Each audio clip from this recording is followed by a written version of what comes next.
ভাইয়ের লাশের পাশে দাঁড়ায়া মদিনার দিকে তাকায় কাঁদতেছিল। ইয়া মুহাম্মাদ, ইয়া মুহাম্মাদ, সাল্লাল্লাহু আলাইকা আল্লাহ, ইয়া মুহাম্মাদ, ইয়া মুহাম্মাদ। ওগো নানা জান, ওগো নানা জান, আপনি দেখেন আপনার উম্মতরা কেমন আছে। নানা জান, আপনি দেখেন আপনার হুসাইনের সঙ্গে তারা কেমন ব্যবহার করে। ইয়া মুহাম্মাদ, সাল্লাল্লাহু আলাইকা আল্লাহ, ইয়া মুহাম্মাদ।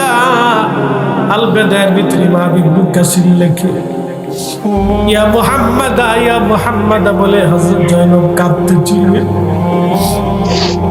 ইয়া রাসূলুল্লাহ বলাকে যারা শিরিক মনে করে থাকে, নাফরমানের দল, কারবালার কঠিন বিপদের সম্মুখীন হইয়া জয়নব মদিনার দিকে তাকায় কাঁদে আর বলে, ইয়া মুহাম্মাদ, সাল্লাল্লাহু আলাইকা আল্লাহ, ইয়া মুহাম্মাদ। নানা নানা বলে যখন ডাকতেছিলেন, ইমাম ইবনে কাসির আল বেদায়ের মধ্যে বিশুদ্ধ সনদে লেখে, ইবনে আব্বাস বলেন, আমি তখন আসরের নামাজের পরে কাবা শরীফের সঙ্গে হেলান দিয়ে ঘুমাই রয়েছি। স্বপ্নের মধ্যে দেখি আবার নবীজির হাত মুবারকের মধ্যে রক্ত দেখা যায়। স্বপ্নের ভিতরে দেখি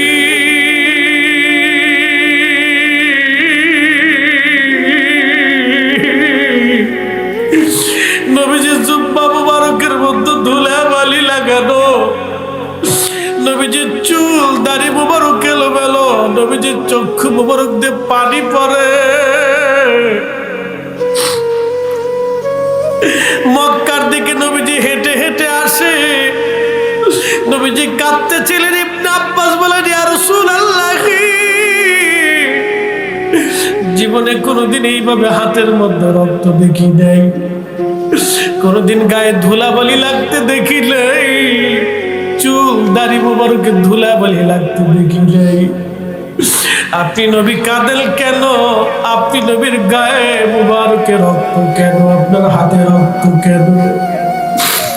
আল্লাহ নবী ডাক দেয়া বলেন, ইবনে আব্বাস রে, মক্কায় খবর দাও, আপনার হুসাইন আর নাই।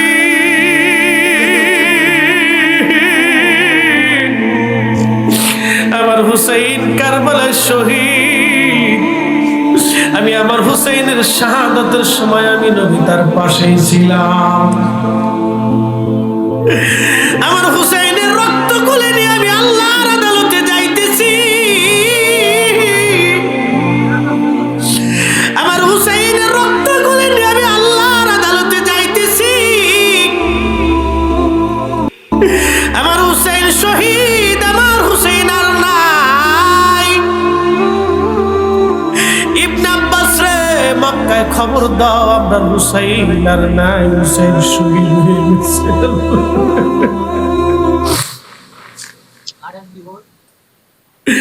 মুহররমের 10 তারিখে কি ঘটাইলেন রব্বানা,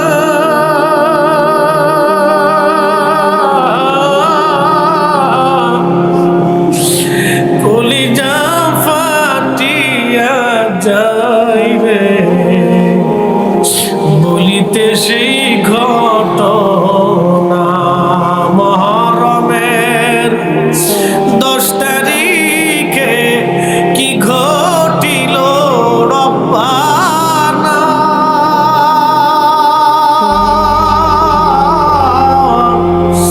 কলিজা ফাটিয়া যায় রে,